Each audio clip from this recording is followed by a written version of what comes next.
Welcome to the story room.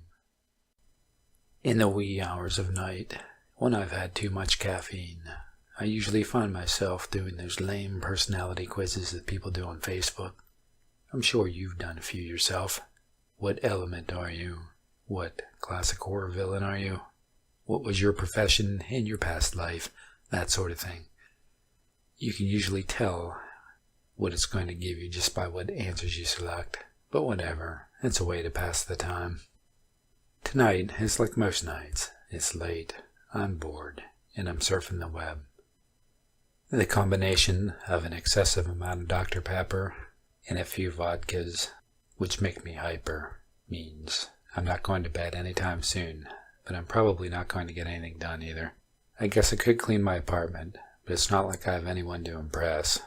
I've been single for 7 months now, and I don't have any roommates, and I don't entertain much. I moved out here from my hometown of Dayton, Ohio, to try to pursue school, but after 2 semesters, I heartily lost interest and dropped out. That was 9 months ago.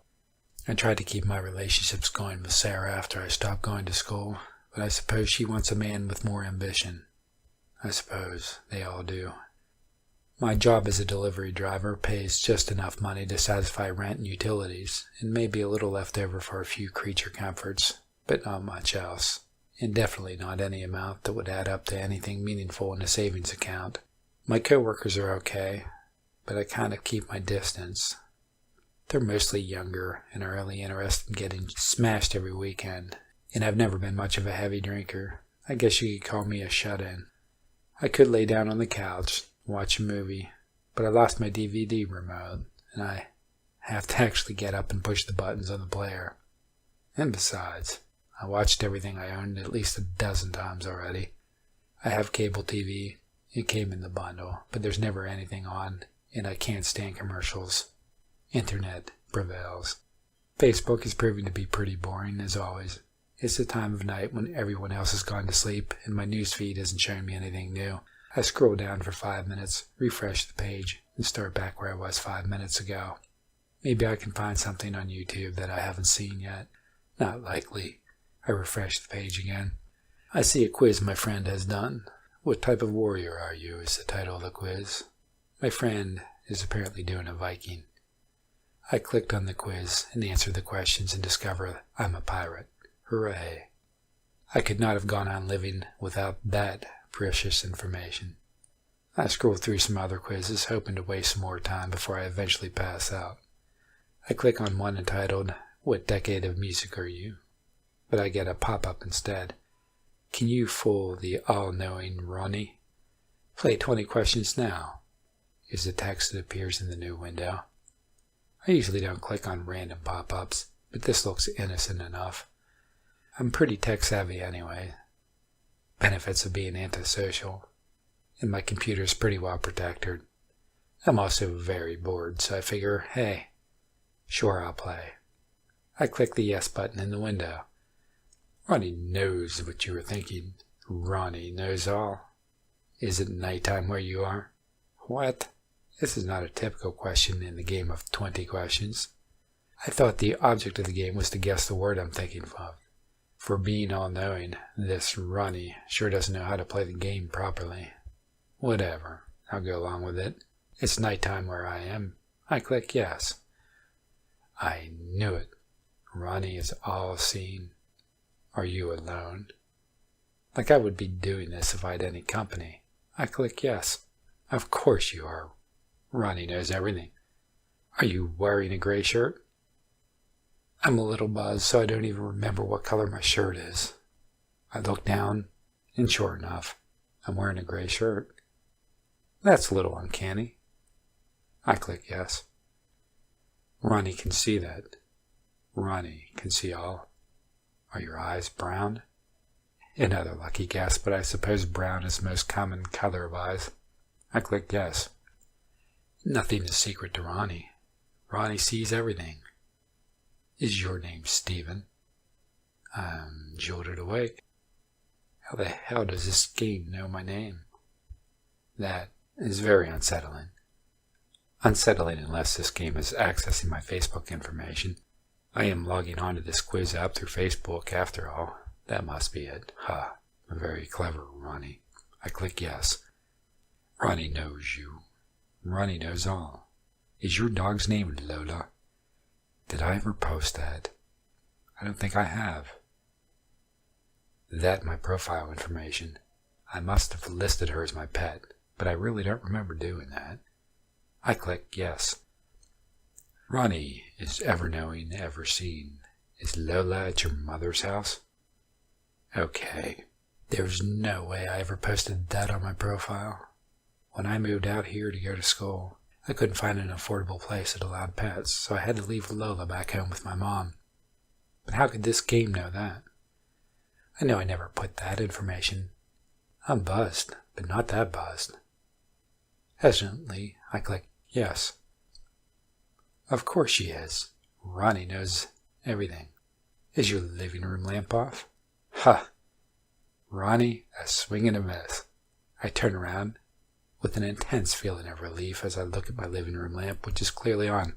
Laughing, I click no. You cannot lie to Ronnie. Ronnie sees. As soon as I read these words, the light bulb in my living room burned out. I seized up with dread. What the hell is going on? Are you out of light bulbs? I pause and think for a minute. No, I'm not out of light bulbs. I have a pack of light bulbs in my kitchen drawer. I click no with a smirk on my face. Ronnie knows all. I would check again. I'm about to prove you wrong on this one, Ronnie. I leap out of my chair, rush to my kitchen, and find the drawer where I keep the light bulbs. I rip open the drawer and see the familiar cardboard box. I take the box out, and I see I have one light bulb left. I remove the light bulb from the box. Shows how much you know. What do you call this? I yell at the computer. I triumphantly thrust the light bulb into the air, but as I do, it falls from my hand and shatters on the ground with a pop. I can't believe it. I stare blankly at the shattered remains of the light bulb before deciding I've had enough. I rush over to my computer and click on the X of Ronnie's window, but nothing happens. I click on the X repeatedly, but to no avail. Do you want to stop playing? Yes, I want to stop playing this creepy-ass game. I shout my answer as I click yes. We can't stop playing now. We have to finish. I don't think that's going to happen. I open Task Manager with the intent of closing the process, but it doesn't even show up. I stare blankly at the screen before Ronnie's next question appears. Did Sarah leave you because you're a broke and worthless loser? What? No, I scream at my computer as I fervently mash the mouse button and click no in Ronnie's window. You cannot lie. Ronnie knows all. Ronnie sees all. Are you angry? Angry is an understatement. I'm livid. I click yes, eager to get this over with. I don't know what's going on, but if Ronnie wants to ask us 20 questions to humiliate and infuriate me, then let's have them. Ronnie senses your anger.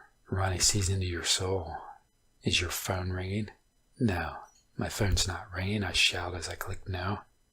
But as soon as I do, my phone starts to ring. My heart sinks. I feel nauseated as a sense of dread sweeps over me. I know I shouldn't answer the phone. Some instinctive part of me begs me not to answer the phone, but I only want to get this over with. I look to Ronnie's window to see if he will contradict me, but no text appears. The phone continues to ring. Hesitantly, I pick it up and answer. Hello? I nervously ask into the receiver. No answer, only heavy breathing. Hello, I shout, but the breathing continues. It sounds feral, like a wild animal that's anticipating a meal that is long overdue. New words appear in Ronnie's window. Can you hear me? I instantly hang up the phone. I stand staring at my computer screen for what seems like an eternity until I finally regain my senses. This has gone on long enough. I'm shutting this down. I click my start menu and click shut down, but it has no effect. Fine, I shut it down manually. I hold the power button in for a full 20 seconds, but nothing happens. Are you trying to shut me down? I click yes, hoping that it might have some effect. Are you succeeding? I click yes, and then I yank the power cord out of the wall, but my computer remains on. You can't shut Ronnie down. Ronnie has unfinished business with you. I stand there staring at the screen, awaiting the next question, dreading it, yet wanting this to end. His next question appears. Is someone at your door? I listen intently for a few fearful seconds, but I don't hear anything. I click no, and as soon as I do, a slow and loud knock is sounding on my front door. I cry out now, gripped by pure terror. Ronnie asks yet another question. Are you going to answer that? I start to sob uncontrollably as I click no. I beg the computer to stop tormenting me, to please leave me alone. But yet another message appears in Ronnie's window. I thought not. You're a coward. You're a worthless piece of life, and that's why you're alone. You have squandered your existence. You're not worthy of the air you breathe. Our business is almost concluded, but I have one final question for you. I'm hysterical. I want this to end. I want whatever is knocking at my door to just go away. I am pleading with Ronnie to just ask his last question and be done with me. Ronnie torments me with an unbearable weight before his final question appears on the screen. Are you going to die tonight? I read this question over many times. I managed to stop crying. The knocking on my door has stopped. I gather what little resolve I have left and pray that my answer will be proven true. I grab the mouse and click no. For a moment, nothing happens. Then a message appears on the screen. Ronnie knows all, and Ronnie sees that you're wrong again.